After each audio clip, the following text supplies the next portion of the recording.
मित्रों, आज हम कामदा एकादशी की कथा को पढ़ते हैं, उसको आप भी श्रवण करिए। श्रावण कृष्ण पक्ष की कामदा एकादशी की विधि एवं महात्म्य। कुंती पुत्र धर्मराज युधिष्ठिर बोले, हे भगवान, आप मुझे कृपा करके श्रावण कृष्ण एकादशी का क्या नाम है, इसकी विधि क्या है, इसकी विधि क्या है, इसमें कौन से देवता की पूजा होती तथा इसका व्रत करने से मनुष्य को क्या फल मिलता है, यह बताइए। भगवान श्री कृष्ण ने कहा, हे युधिष्ठिर, इस एकादशी का वर्णन एक समय ब्रह्मा जी ने नारद जी के पूछने पर उन्हें सुनाया था, वही मैं तुमसे कहता हूँ। ब्रह्मा जी ने कहा, हे नारद, श्रवण मास की कृष्ण पक्ष एकादशी का नाम कामिका है। उसके सुनने मात्र से अनंत फल मिलता है।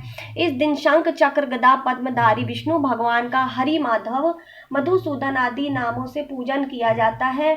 गंगा, काशी, नैमिषारण्य और पुष्कर स्नान के फल से अधिक विष्णु भगवान के पूजन का फल होता है।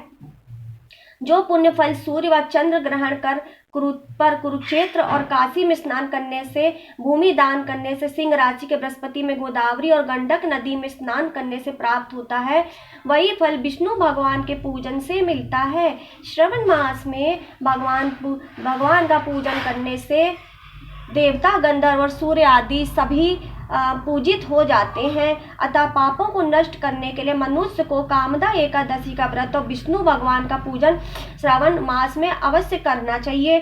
जो भक्त लोग कामदा एकादशी के व्रत में विश्वास करते हैं, इसके साथ विष्णु पूजन भी करते हैं, तो व्रत के प्रभाव से उनके सब देवों, किन्नरों, नागों, पितरों का पूजन हो जाता है। इसलिए मनुष्य को पापों से मुक्ति पाने के लिए यह व्रत नियम अनुसार व विधि पूर्वक करना चाहिए।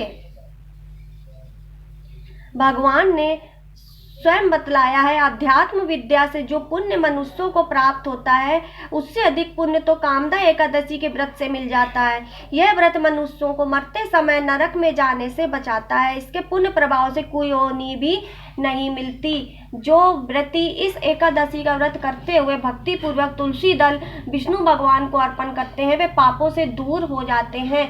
श्री विष्णु भगवान रत्न, मोती, मणि तथा आभूषण आदि से इतने प्रसन्न नहीं होते जितने तुलसी दल से होते हैं। तुलसी दल पूजन का फल 4 भार चांदी और 1 भार स्वर्ण के दान के बराबर माना जाता है। ब्रह्मा जी बोले, हे नारद, मैं स्वयं भगवान की अति प्रिय तुलसी को सदैव नमस्कार करता हूँ। तुलसी को सींचने से मनुष्य की सब वासनाएं नष्ट हो जाती हैं। तुलसी के दर्शन मात्र से मानव के सब दुख का विनाश हो जाता है और शरीर से तुलसी के स्पर्श करने से मनुष्य शुद्ध हो जाता है। तुलसी जल के स्नान से प्राणी की समस्त बाधाएं और यातनाएं समाप्त हो जाती। जो श्रद्धा पूर्वक भगवान के चरणों में तुलसी अर्पण करता वह भव सागर से मुक्त हो जाता है। कामदा एकादशी को रात्रि जागरण व दीपदान करने वालों को प्राप्त पुण्य का वर्णन करने में स्वयं चित्रगुप्त भी असमर्थ हैं। एकादशी व्रत के दिन प्रभु के समक्ष दीप जलाने वालों को पितर उस दिन स्वर्ग जाते हैं, तो उन्हें स्वर्ग जाने पर हजारों दीपकों की रोशनी प्राप्त होती है।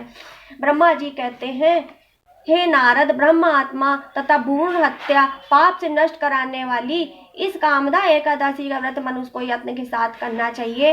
कामदा एकादशी के व्रत के महात्म को श्रद्धा से पढ़ने या सुनने वाले मनुष्य सब पापों से छूटकर विष्णु लोक को जाता है। ओम नमो भगवते वासुदेवाय। तो आज हमने कामदा एकादशी व्रत की कथा सुनी। जय हो, जय जय हो।